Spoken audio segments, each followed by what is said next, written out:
this talk was originally going to be at 1, but we were happy to bump this talk up because this is still one of the quintessential topics in security. And without much ado, my pleasure to introduce you to Travis Palmer and Brian Chalmers.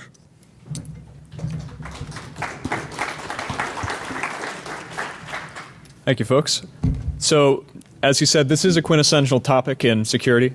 We are actually not trying to win any awards for the length of the name of our talk, but we're pretty sure we might have actually won. And we're going to give you guys not just an update on kind of the current state of what DNS is, but also go a bit further and actually give you guys a presentation on an attack that is doable very plausibly against some major resolvers. From my understanding, Google and some other folks have not really gotten back to us with a firm word of, yeah, totally, we got this yet. So very plausibly, you could turn around and actually use this if you were very quick about it. This is a nice stick to poke people to get actually moving. So without further ado, this is how you become the 1 in 34 million. So I'm going to go through basically introduce ourselves, then we're going to go right into, we have to give some background on DNS. A lot of people here are new to DEF CON and relatively new to the security industry. I can't talk about the things that are different if I can't talk about the stuff that's originally. We're going to talk about fragmentation attacks. There's a bit of a history for that. And then I'm going to talk, trust me, it's a very important tangent into IP-ID inference and some of the more recent stuff that has come out of University of New Mexico. And then we'll go right into the attack. I'm not actually affiliated with the folks in University of New Mexico, but they are not very helpful, and their white paper was more than enough to get this attack rolled together. And then Brian, who is actually a proper expert, will be talking about mitigations. So, hello, I'm Travco Palmer. I'm a security research engineer for Cisco Systems. I am an OSCP and OSCE, if that means anything to you. And as I kind of implied, yeah, I'm not actually an expert on DNS or DNSSEC. I don't do this on a day-to-day basis. Brian, I don't think would want to call himself an expert, but he's close enough. And he is a principal engineer for Cisco System and has had a lot of free time to work on FreeSB and OpenBSD. So what did we actually do? What we found was a more consistent way to poison the cache of DNS resolvers without using a man in the middle and using an existing attack that existed using fragmentation on DNS. We took that attack, reduced it from hundreds of iterations, thousands of iterations, to very plausibly 1 on IPv4. And for IPv6, reduced it from millions of iterations to very plausibly only 1. And also, because of that, we're basically bypassing all the current recommendations. So even if you're doing everything right as people are telling you, yeah, we can probably still screw with your domain. So yes, we did disclose responsibly. My particular team discovered this attack during a focused pen test engagement. It was a couple of weeks, but it's a little bit of an unusual pen test engagement to say the least. And our team disclosed off to Cisco Umbrella, and Umbrella has been disclosing this to other DNS operators ongoing both before DEF CON and will likely continue to do so after DEF CON, as I'm sure some emails might come roaring in. So to start, as I said before, we need to talk about DNS, and what a better place to start than talking about the attacks, because we can't really talk about all of DNS. So in the early DNS, in the way back when, DNS was really only considered exploitable in a man-in-the-middle scenario, which it has no protections against. Still really doesn't have a ton of protections against, but it's getting closer. In any case, back then, ignoring other protocols, the only thing that was actually keeping a normal DNS reply from being spoofed, doing things off path, not man in the middle, was the DNS ID and the styling and the structure of the response itself. It has to answer the query. DNS queries and responses are very consistent, so really we're back to only talking about DNS ID. And again, I had said before, ignore other protocols. There is, of course, the issue that this is being sent across the internet, and there is this extra level thing called a UDP, which is going to have port numbers and some other things that are going to be very difficult to guess if you're trying to spoof a DNS reply. And Kaminsky, for original attack, basically determined that a number of implementations of resolvers that were being used were programmed to query over sequential, very predictable sets of ports. And this took out basically all other sources of entropy that were to exist to make it difficult for the attacker. So again, we're back to this 16 bits of DNS ID. And that's really not enough to stop an attack once poison records get saved. If you can try over and over and over again, and if you succeed, it gets saved, well, then you're good. You're good to do this off path. You don't need to be in the man in the middle. What do you mean? What do I mean by off path? Have a diagram. So dotted blue line here is the network path from DNS requests from where target is taking. And we're off path because our attacker boxes, the red boxes, we're just not on the network path. We can't see anything that's going on there. We might have some idea of what's going on over there, but we can't see or modify the traffic. Now, for this particular case, and I'm going to keep this going, this diagram is going to change a little bit, but it's going to be largely the same. We have our attacker box off somewhere in the internet, and then inside of the trust boundary, some corporate network, something that the resolver is servicing, we have both our target and a puppet.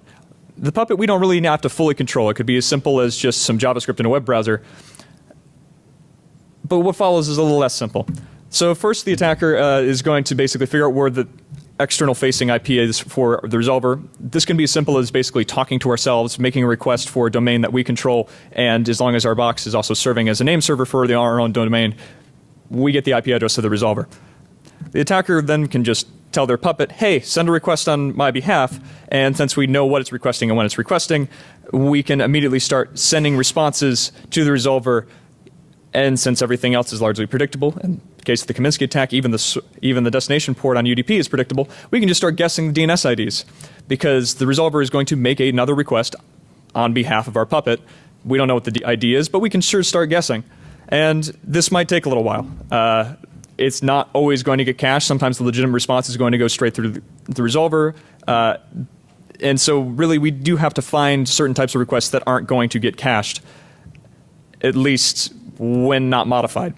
You can do this in a couple of different cases. You can do this for zero time to live domains or near zero. It's a lot of it is content delivery networks, Akamai, CDN, YouTube.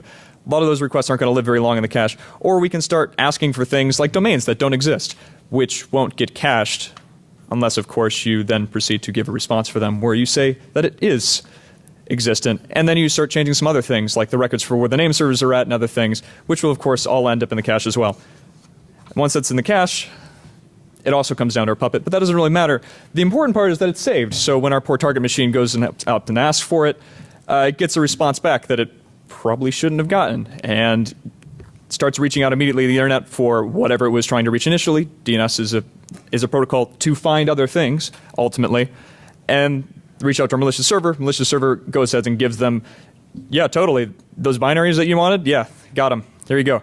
And if that person wasn't paying attention, they get farmed. The program is reaching out and not checking the TLS certificates. And frankly, anything that there's not good verification in place, they get pwned. The end. Just as disturbing as it was a little bit more than a decade ago. Of course, the Kaminsky attack doesn't work anymore. I'm glad we've made progress in the past decade. Shortly before that attack was presented even, various DNS resolver applications were patched to make the UDP ports unpredictable. Dan Kaminsky is a white hat after all, so he did tell everybody kind of ahead of time. Needless to say, this puts a heck of a damper on trying to do this kind of exploit, because now you have a destination port to guess as well. That's another 16 bits, that's 32 bits total. And although you could exclude some of the ports, this is about 65,000 times harder. Though the attack is still high profile and scary, you're not going to be doing this in any kind of feasible scenario. And I'm not going to pretend Kaminsky alone made DNSSEC happen, but this did help along. So people scared of DNS being spoofed basically are now using DNSSEC. Without going too far into it, DNSSEC is basically public key infrastructure for domain names. And ICANN, the highest level of authority, signs for various top-level domains like .org, who then in turn sign the keys used by domains, so for example defcon.org, which then used to sign those keys for records, individual records, say where www.defcon.org is. Of course, it's a little more complicated than that, but we really can't, for sake of time, dig into it. A couple of things that DNSSEC adds that are really important is data origin authentication. Basically, the ability to verify the data that you're receiving is coming from where it's saying it's coming from. And also trying to make sure that data cannot be modified in transit. Since the records are signed by the zone owner and the zone's private key, it would be really hard to mess with that, because if it actually gets verified, well, the signatures are not going to line up. This is how cryptography works. Of course, not everybody is actually deploying DNSSEC. And even if you were to deploy DNSSEC on your domains, it's not particularly helpful if the resolvers aren't doing it either. At this part, this is really not going too well. And the last report this was made was in 2016. Unless you're in Central Africa and your ISP is using Google DNS for everything, you might be in a bad bit of luck. In any case, we need to bring up some more bad news and talk about what DNSSEC doesn't actually do either. Delegation and glue records, name server, A records for IP addresses, located in the authority and additional sections in DNS are not signed. Delegations are records that basically relay authority to another server, so realistically, .com isn't going to know what servers example.com is running, so you have to delegate that authority down. And I had mentioned glue records. What are glue records? Glue records are largely a fix to solve an issue of if you have your name server in your domain, or there's some concern about somebody not knowing where your name server is for your domain, you include that at the absolute end of the request, or, include that at the absolute very end of the response. Because otherwise, someone who's looking for some resources in example.com are going to ask the .com domain, okay, where's example.com? It's going to tell, hey, you need to look over here for example.com. And, okay, well, where's the name servers for that? We don't know? Okay, ask .com again. This continues in an infinite loop. So that's why they need to be this. But somebody, of course, in here, I hopefully is thinking, why aren't these signed? Why can't we just figure out a way to sign this? Well, the RFC says so. It's with actually good reason. It's delegation of duty. Child zones have a private key for authoritative records, and the parent zone really can't be signing it for them. But there's data origin authentication. If you can trust that parent, you can probably trust the children as well. And there's, large committees that are rather trustworthy running most of the system. Of course, there's also the deal with all the signatures. All these signatures can make responses quite long, especially if there's lots of records. And as a bonus, name servers can even sign the gaps between valid subdomains and sign nearby names to prove there is no subdomain in between using NSEC or NSEC 3. But how bad could it be? Someone might ask. Well, if today you go ahead and ask defcon.org for a non-existent domain, they're using NSEC, and so they will respond very verbosely with 1,922 bytes to tell you something doesn't exist. Seriously?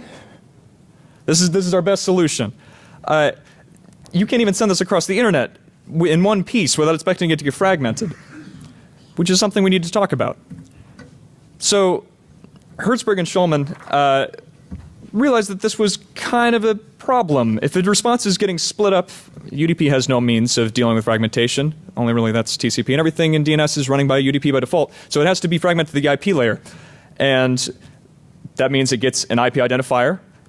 And mind you, these are rather inexact diagrams, but I'm trying to keep it simple. It is IP around UDP around DNS. And in red is basically all the things that an attacker can't really spoof. And that IP identifier is an IP layer 3 thing. It's used on both IPv4 and IPv6. In any case, it's an additional factor source of entropy we have to guess as an attacker. But if you're noticing, that second fragment's looking a little lonely because all of those cutesy signing bits in the other protocols end up in that first fragment. And the second fragment, the only thing we have is that IP layer identifier. Now, DNSSEC actually adds even more stuff, but again, it ends up in the headers or the first couple of things in DNS. Nothing in the second fragment. And as it turns out, the IP ID for IPv4 is 16 bits. This familiar to anybody? As a further bonus, many resolvers, when this paper was published, were using global counters for IP ID. And it was the default in Windows, default in FreeBSD, according to them when they published in 2012. And there was a lot of resolvers they were able to find right before they published it that were doing global IP ID. So what does this attack end up looking like in that particular case? Well, I have to add something to the diagram real quick. We now have an IP fragment cache on this diagram. It holds up to 64 fragments. That's relatively the default. It holds them up so they can be reassembled when and if they all get received. And if nothing else, it drops them after a couple of minutes. In any case, the first thing we do when performing this attack is ask. Sometimes you only need to ask. As an attacker, we basically just ask the name server. If the response is fragmented or it's IPv4, we get an IP ID back. So we already know what IP ID the name server is using if it's using global IP ID. And then we proceed doing what we were doing before. Puppet goes ahead and asks something on our behalf. And while the name server is still thinking about responding to that, we start guessing IP IDs. And DNS is relatively well structured, very consistent. If you ask for something, you're always going to get roughly the same reply, short of maybe some garbling up in the headers. But again, we don't care about the headers. We're sending the second fragment over and over and over and over and over again. And we actually have a good starting point. We know what the IP was before, and so we can go ahead and just send that sucker along and start guessing everything in kind of front of it. Mind you, it is global, so we have to do this kind of quickly. Other people could be talking to this name server, and they probably are, which is going to increase the IP ID. But we can guess 64 times. So at some point, we're not just going to go through, but we're actually going to be combined with the first fragment of the original legitimate request, which contains all of the lovely headers that are signing this thing. And then that's going to go right on up into the cache and then down to our puppet. But again, the thing we care about most is the cache, because when at a later point, when that poor target machine goes ahead and asks, hey, where's defcon.org? They're going to get that assembled but tampered response. And just like Kaminsky's detect before, target makes a query for what was converted. It gets told it lives with the attacker. It pulls some data from the attacker. All downhill from there. And pardon me, my mouth is getting really dry. So there's a lot of stuff you can actually do with this. Even with DNSSEC, DNSSEC does limit what you can do with these kind of poisoning attacks. And there's only so much you can really mess with in the cache that isn't directly signed. But of the 4 sections, question, answer, authority, and additional, the ones we care about most with DNSSEC are those last 2, the ones that are going to contain the stuff that's likely to be unsigned. And they're almost always going to make it in that second fragment. And we get some options. I would love to verbally explain to you all the limitations, but they made a diagram for me, so I'm going to use the diagram from their paper. So the main ones you want to look at here, because there's a couple, and that third from bottom line there is permissive island. Basically, the resolver is not actually doing some good resolving, not checking anything. Yeah, there's a lot of stuff in this you can do immediately if the resolver is not checking DNSSEC. But for the other cases, when everything is in line doing what it's supposed to do, there's other stuff you can still do. So if you're using NSEC 3, and you're using it with an opt-out, that means you're not signing delegations with NSEC 3. And that means that if someone were to say, I don't know, replace one of your NSEC 3 records with an NS record for a subdomain, yeah, that subdomain exists now as far as your resolver is concerned. The other thing you can do is basically something in 2 phases. You can do NS hijacking, which, if you've noticed, doesn't have a lot of requirements, and nameserver blocking, which, again, doesn't have a lot of requirements, at the same time. Basically what you do is you poison an NS record that makes it in the cache, and then you start performing server blocking on all the other name servers. And it's actually really easy to do name server blocking, because the only thing you have to do is ruin the responses from all those other name servers. And if you can just ask what their IP ID is, all you have to do is just mess it up. You don't have to poison anything. You don't have to have it even be correctly structured. If it gets reassembled and it's the wrong way, it's not going to be accepted. And for most DNS software, and Unbound particularly, 2 failed queries at a 15-minute interval, that resolver marks that name server as not responsive. All bad news. And if that last slide wasn't concerning enough, there's also the possibility the attacker could cause fragmentation by tricking the name server into believing that it needs to further fragment traffic, which of course helps get a complete record into that second fragment, or as many records as you want into that second fragment. And this does work on IPv6 as well, and there's been a couple of studies done that you can get this stuff well below what should be the minimum transmission unit. Any case, there are some more limitations to this. You folks probably would have heard about this if it had not been for some additional limitations. There's a lot of name servers that aren't deploying with global counters anymore.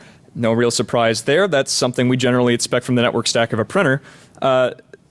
Windows is still, as far as we know, using a global counter, but FreeBSD is now using a mostly random searchable queues system, and Linux still isn't using global counters. Even back in 2012, Linux was using mostly per destination. And we can't query something that gets cached, just kind of like before. A significant portion of difficulty here is finding the query that returns a predictable fragmented response, and sometimes the options for a given target are pretty slim. And maybe just the response to the any query is enough, but it can be dicey. And there's also the future. IPv6 throws a complete wrench in this. 32 bits in trying to guess with IPv6, that puts you in the territory of 34 million iterations, and that's doing it on average. The actual case for exhausting the entire key space, and this is assuming stuff isn't moving or other people are talking to this name server, is around 67 million. You're not going to do this. This is literal terabytes of traffic you'd have to send. You're not doing this on IPv6. There's no way. But there has been some notice. This is kind of a bit of a thing for IPv4. And prior to our engagement with Umbrella, their implementation was using IPv6 whenever possible. Why wouldn't you? And they detect IPv4 fragments and requery them over TCP or IPv6 if it's requery it over IPv6 where possible, and basically requery over TCP if that still fails or you can't just query over IPv6. There was also a presentation this May at OARC, which wasn't us, actually. Now, please excuse the crayon colors. I am taking directly from their slides. But this is a rather pertinent presentation. I had said before this was what we found had bypassed all recommendations. Yeah, this is kind of the weird case, because in an earlier slide in this presentation they had said drop all fragments, but then here they say, well, the attack's only effective on IPv4 and kind of directly implied IPv6 is safe. I digress. In any case, this is good news. There's interested parties, and the people who are the major operators of DNS are generally trying to tie up all the loose ends without any major performance impact. So now we have to have that little tangent I was talking about before, which might make a little more sense now.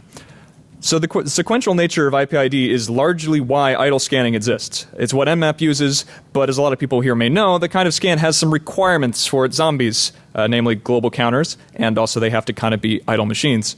They need to act like a 1990s printer, basically. I won't explain what this particular team found in depth, because we really don't have the time. But in a somewhat similar manner to idle scanning, a University of Mexico research team developed a way to abuse the IP fragment cache in Linux machines to basically determine if something had been sent. And much like idle scanning, you could do this to figure out whether or not traffic was being sent on a link that you can neither see nor control. And it works on fully per destination IPID counters, which is what Linux had. And you can measure how many, and you can really just do any kind of measurement across the internet. Needless to say, the Linux folks didn't appreciate this, and they didn't really want every Linux machine on the internet being used as a zombie for an idle scan. And so around the same time as this paper being published, they created some patches. The first that we care about was to directly prevent measuring communication between two machines, and the second was an optimization to IPID, how IPIDs were handled. So the first one, I did say it was a direct mitigation. Well, it doesn't actually completely fix it, because what it's doing is just making it harder. It's basically incrementing the IPID by a random, but normal, between 1 and the number of kernel ticks since the last sent packet. This counter requires keeping track of the last kernel tick values as part of per destination counter, and this makes this operation rather extensive, especially if you have a lot of things to talk to.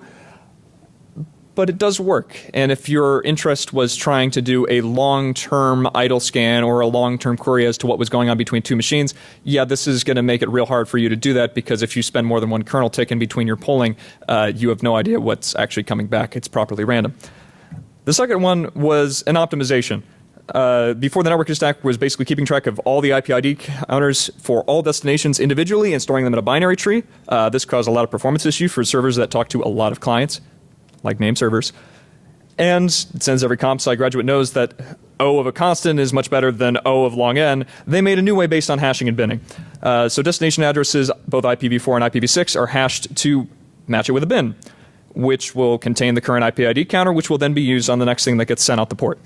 Now, this does mean that some destination addresses are going to have to share an IPID counter, so to prevent an outsider knowing which addresses are sharing a bin, the seed for this hash function, which is doing all the determination, is secret and determined at boot. Perfect, especially if you have enough bins and hash collisions are rare. Oh, that's a low number. Now, if you think this is kind of low, like I think this is kind of low, the researchers at University of Mexico would agree with you. And so they, of course, immediately then proceeded to make another idle scanning using the Linux network stack. So basically the way they do this is they use IPv6 to legitimately get very large source address spaces. You could use IPv4, but as we know, that address space is a little bit sparse nowadays. And all these sources, they query the IPID counter for their IPID address with a fragmented ICMP6 echo request, which then returns a fragmented response.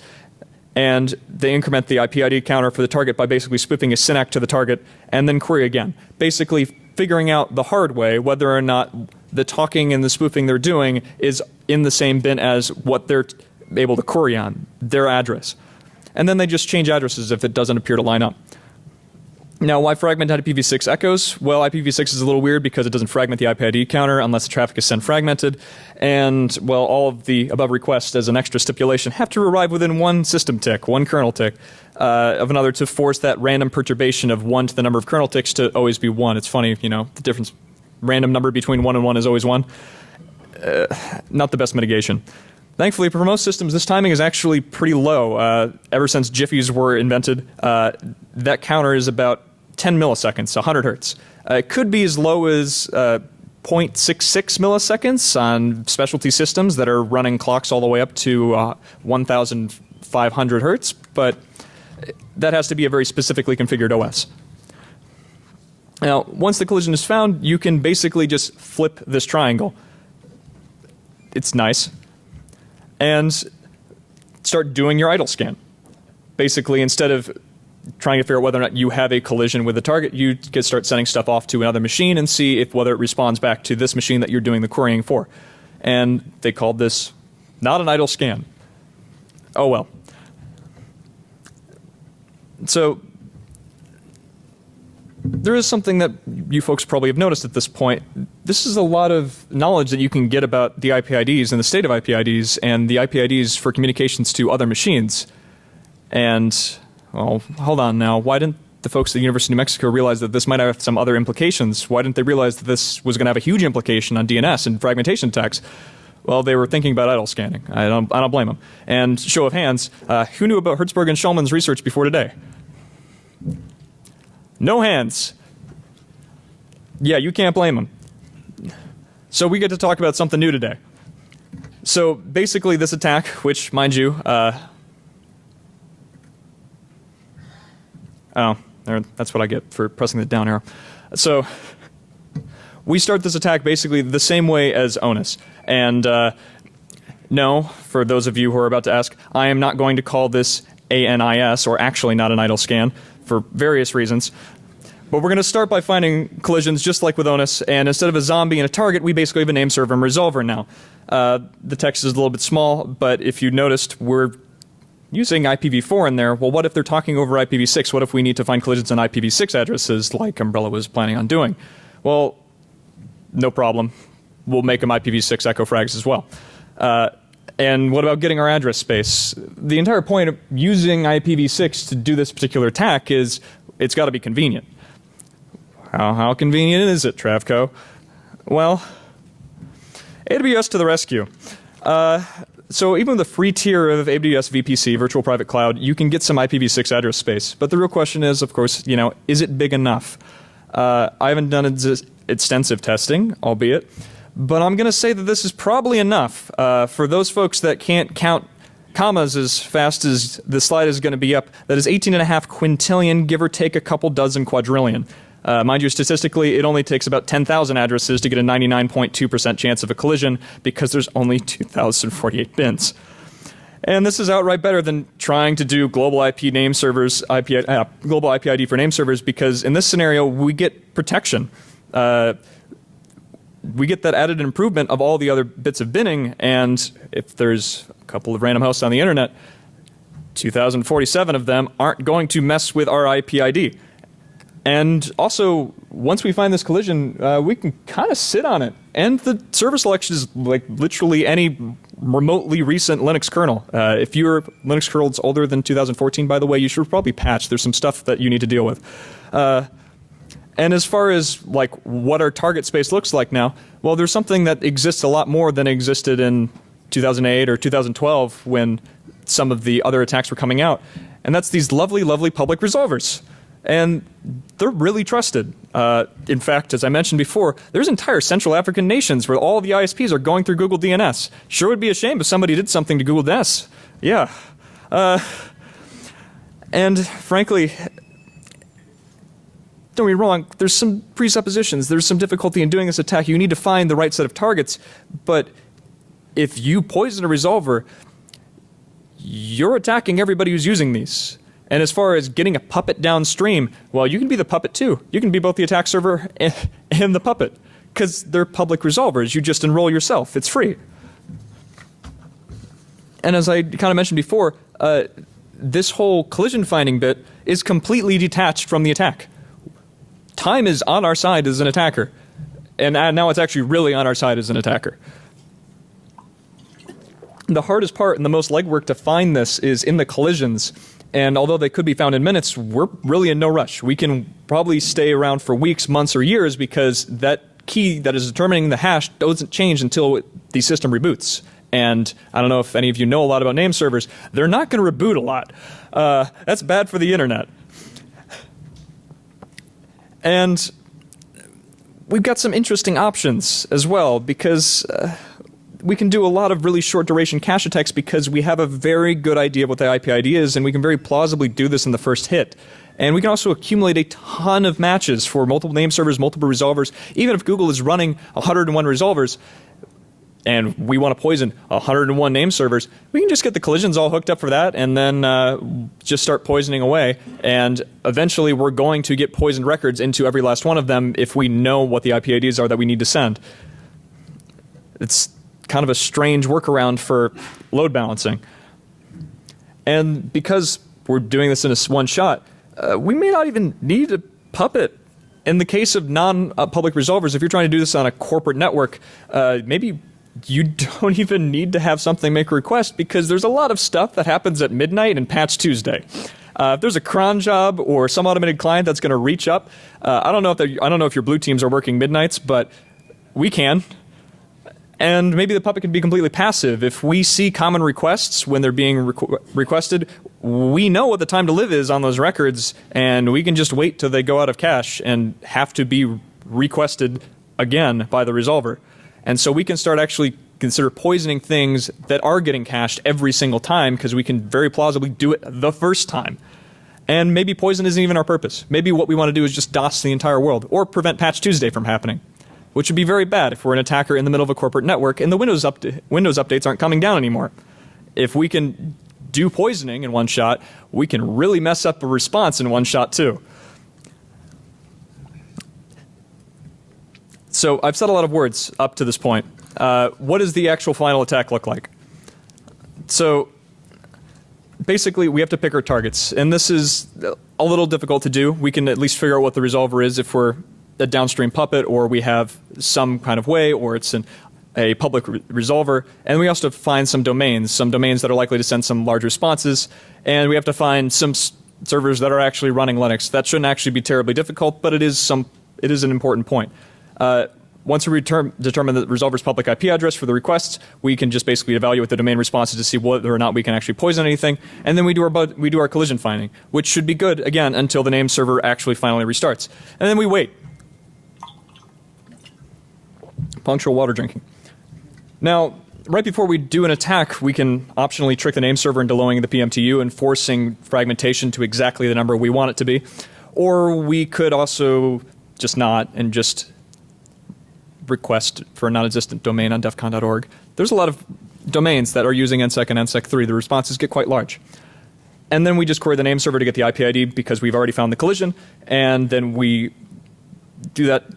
I should say we do that directly before a known request is about to be sent. We do the query, and then we basically send 64 spoofed fragments. We could send only one if we're very confident in ourselves, but I mean, if we're doing this, we might as well send the full payload that we could possibly send. And we do that based on the known IP ID, as described in Fragmentation Considered Poisonous, and I will point you to the Hertzberg and Schulman's paper as to what you can do from here, because it is all laid out, and that paper is nice and old. So now's a good time to start talking about how do you actually get around this? What's the fix, Travco? Well, as I said before, I'm not the expert, so I'm going to hand it over to Brian, who is closer to an expert, and he can talk about some mitigations. Thanks, Travis. I'm Brian Summers. I work on the resolvers at Cisco.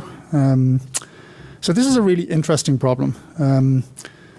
There are lots of parties involved. There's the zone owner, the person who owns the data.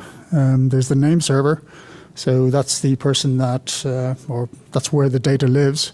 Sometimes it's the same as the owner. Sometimes it's a registrar. Sometimes it's a third party.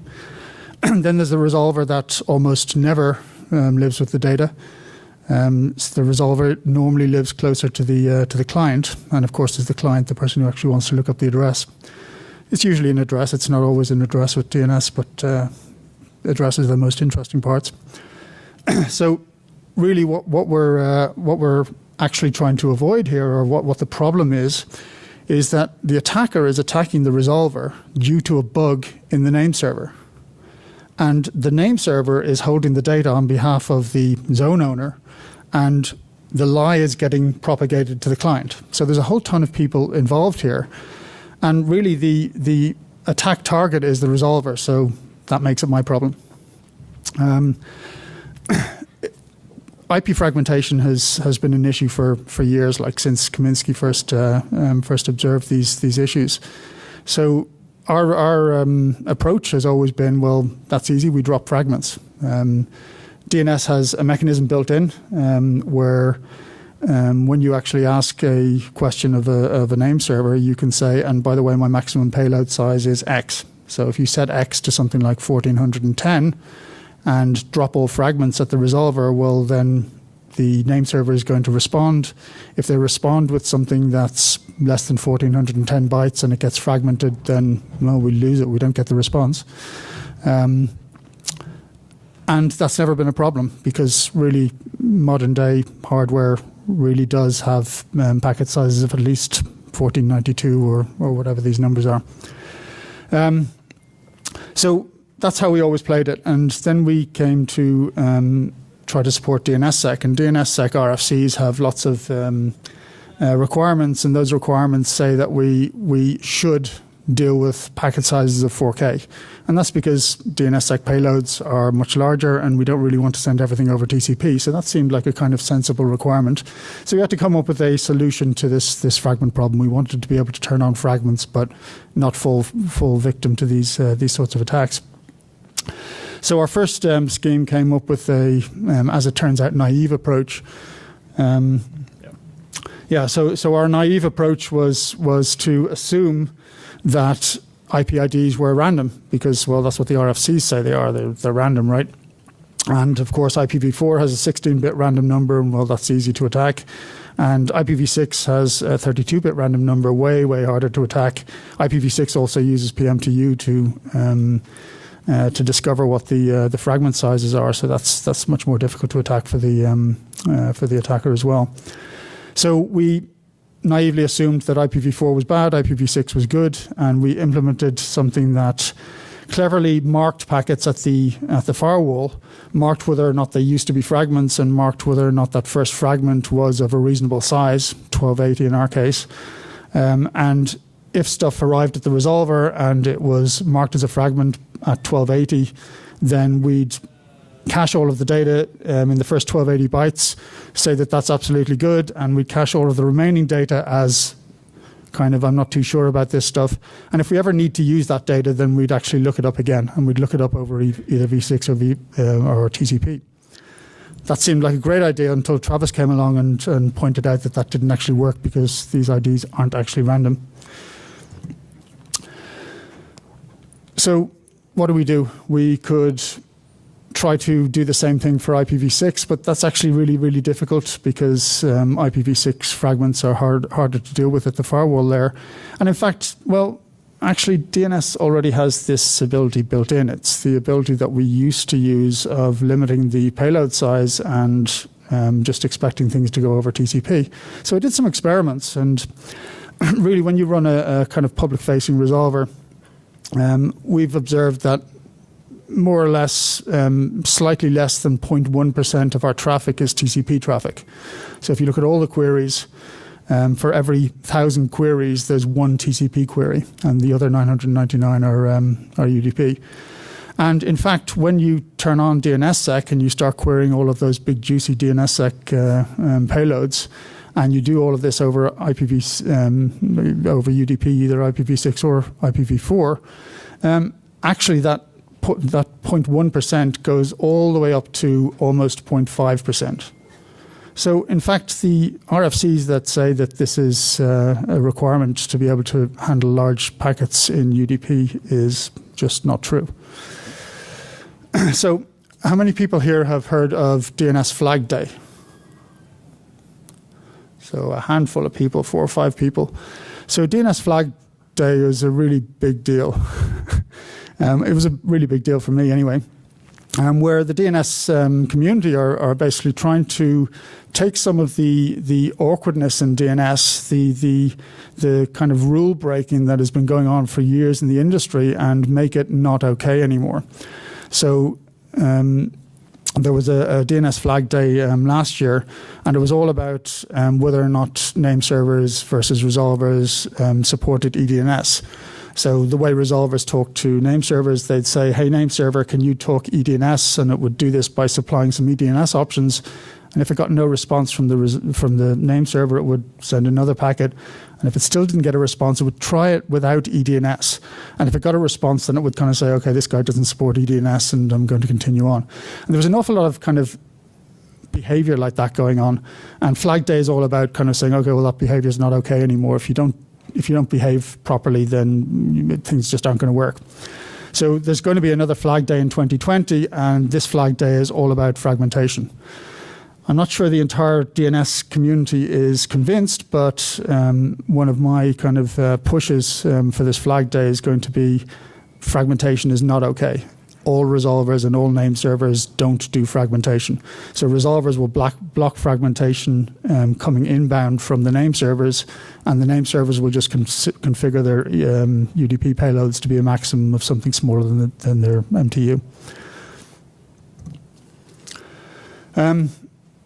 Measuring this on a resolver, how do you tell whether you're getting poisoned? Well, you can look for lots of echo responses. You could look for IPv6 echo responses. You could look for IPv4 echo responses. You could graph them. If you think you're getting poisoned, what do you do about it? Like, there's limited use in doing any of this sort of stuff, because if somebody attacks you, well, you just have bumps in your graph. If you can't do anything about it, there's no point in worrying about it. You need to worry about it and make it not happen in the first place. So on the name server side, I mean, the name server guys really have almost the same problem, but in reverse. I guess, yeah, I mean, from a name server point of view, really what you want to do is limit your eDNS buffer sizes or your eDNS payload sizes, and avoid fragments altogether.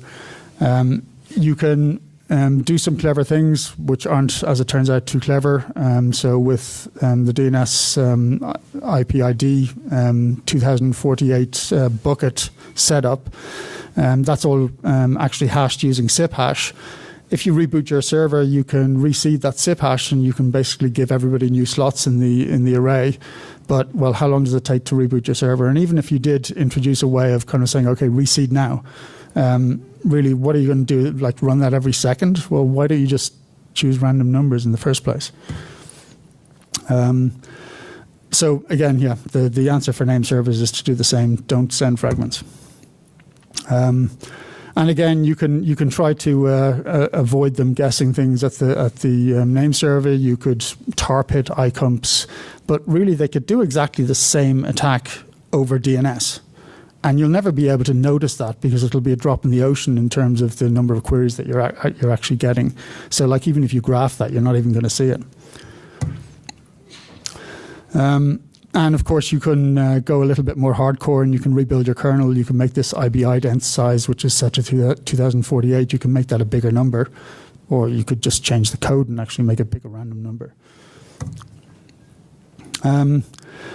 And for domains, for the domain owner, like if you're a domain owner and you don't really know what your name server is going to do, and you don't really know what the resolvers in between are going to do, well, really your only hope is to use DNSSEC. And the big flaw in DNSSEC, as Travis said, is delegations. Delegations are fine if you're delegating to another signed zone. If you're delegating to an unsigned zone, then actually the unsigned zone is very vulnerable because your delegations aren't secured. And remember that DNSSEC, all that tells you is whether or not something is good or not. it doesn't stop denial of services. So it's not the answer to everything, but it's the answer to most things these days. And yeah, of course, if you're using DNSSEC, make sure that you've got reasonable sized keys. Don't go for the lower size keys. Yeah, don't go for lower size keys. And VeriSign tells you that a key that's going to be up on the internet for 120 days, a 30-day pre-period, and then an active period of 90 days. Know that RSAs do get broken, and if your key gets broken, maybe choose a bigger key pair. Just an idea. And I guess one of the more exciting things about DNSSEC that's coming out lately is that it's moving towards elliptic curve technology, and elliptic curve uses way smaller hash sizes. So the signatures are, well, not hash sizes, but signature sizes. So as a result, the signatures are smaller, and you're less likely to actually bump into fragmentation problems anyway. And yeah, panic. Maybe panic a little. All of the resources are up here if you need to screenshot this. Obviously, the files are probably going to be uploaded somewhere on the DEF CON Media server at a later point. And I've been Travis, this has been Brian, and this has been The Talk.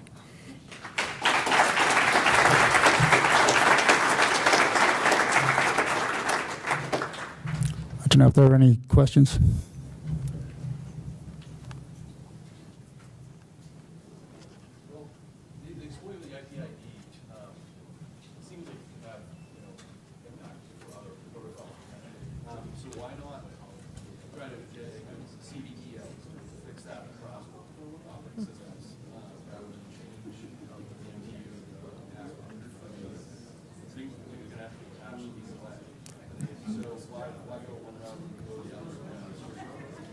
So the question was regarding IPID and whether or not we should have released a CVE for it and whether or not this has other implications. Oh yeah, this totally has other implications. This is actually rather terrifying for certain things like online gaming, which are using a lot of UDP. If you can get in the second fragment of these things and they're doing all their auth in the front, it's bad news. We could release a CVE, but what's the target for the CVE? The internet? I would have loved to send that to Mitri, but I have a sneaking suspicion it's probably not going to be accepted. But I do appreciate the question. It seems like a bit of a target, yeah. Yeah, I guess it's worth mentioning as well for IPID that the original RFCs for IP talked about caching fragments for 30 seconds against being able to marry them up with the original and deliver the packet. That's clearly just not a good idea in this day and age. This day and age, caching them for, say, at most 50 milliseconds would probably be way more appropriate. But I haven't seen any RFCs that suggest that sort of behavior. I mean, this sort of thing could be mitigated a lot more, certainly raw IPID attacks. Sorry, say again?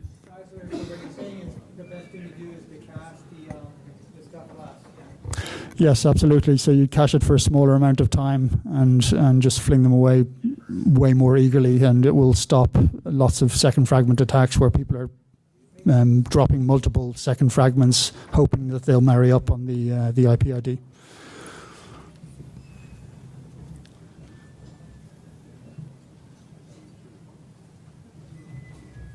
Okay, thank you very much.